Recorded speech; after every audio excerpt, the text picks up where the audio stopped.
Hello guys, my name is Hetal Thakar. હું અમદાવાદથી છું અને આજે આપણે બનાવવા જઈ રહ્યા છીએ હર્બલ સોપ. તો અત્યારે આપણે જોઈ રહ્યા છીએ કે જે આપણો સોપ બેઝ છે એ ઓગળી ગયો છે. તમે જોઈ શકો છો કે કેવું આપણે આમાં જે છે એ ઓગળી ગયો છે. હજી થોડોક મેલ્ટ થવા દેવાનો છે, હજી અંદર થોડુંક છે. અને જે આપણે એનું જે અઢવાડું છે એટલે કે કહીએ કે આપણે આ કેસુડાનો સોપ બનાવવા જઈ રહ્યા છીએ. તો જે આ કેસુડો છે બરાબર, એ કેસુડાને આપણે ગુલાબજળ સાથે મિક્સ કરીને અને મેલ્ટ કરી દીધું છે. અને એમાં આપણે બીજું વિટામિન જે ઈ છે એની ગોળી આપણે અંદર એમાં એડ કરવા જઈ રહ્યા છીએ. કારણ કે જે આપણી સ્કિન છે ને, તો એના માટે આપણે વિટામિન ઈની ખૂબ જ જરૂર હોય છે. તો આપણે આમાં વિટામિન ઈની 2 ટેબ્લેટ્સ આપણે અંદર એડ કરીશું. એ આપણે આમાં જ એડ કરી દેવાની, જેથી કે જ્યારે આપણે પૂરું મેલ્ટ થઈ જાય સાબુ, ત્યારે આપણે એમાં બરાબર પ્રમાણમાં આપણે એને એડ કરી શકીએ. એ સિવાયમાં આપણે તેલ લીધા છે.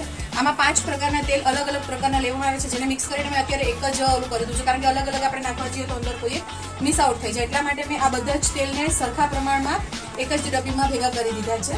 હવે આપણે એને જોઈ લઈએ કે આપણું જે સોપ બેઝ છે એ બરોબર મેલ્ટ થઈ ગયો છે કે નહીં.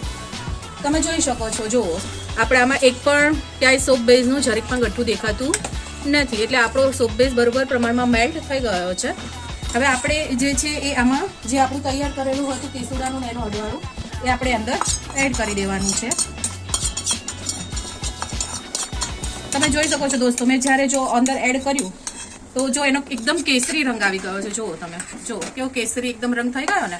આપણે પ્રોપર આમાં કેસુડો યુઝ કર્યો છે, જેથી કરીને શું કે આપણા સ્કિનને છે ને એ કોઈ પણ પ્રકારની હાનિ પહોંચે નહીં.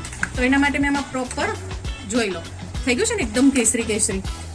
ખાસ કરીને આ સોપ બાળકો માટે વધારે યુઝ થાય છે. જ્યારે કોઈ નાના બાળકો હોય તો એને સ્કિનની એલર્જીસ છે કે સ્કિનની પ્રોબ્લેમ થતી હોય છે, તો જનરલી આપણે જે છે જૂના જમાનાના લોકો તો કેસુડાના પાણીથી નવડાવતા હતા, પણ અત્યારે હાલ આપણે જોવા જઈએ તો આપણે અત્યારે કેસુડાનો સાબુ બનાવ્યો છે.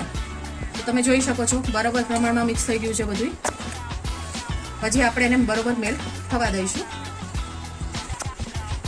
હવે આપણે એમાં 1 ચમચી જેટલું તેલ ઉમેરવાનું છે. જે આપણે કીધું કે ભાઈ આપણે બધા જ પ્રકારના જે તેલ છે તે આપણે મિક્સ કર્યા હતા, તો એ આપણે એમાં 1 ચમચી જેટલું એમાં તેલ એડ કરીશું.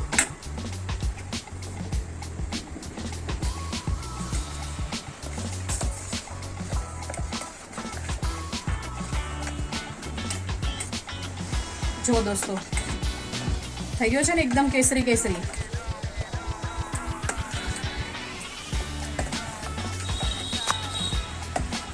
હવે આપણું જે સોપ બેઝ છે જે એ તૈયાર થઈ ગયું છે. હવે આપણે એને મોલ્ડમાં પાથરી લઈશું.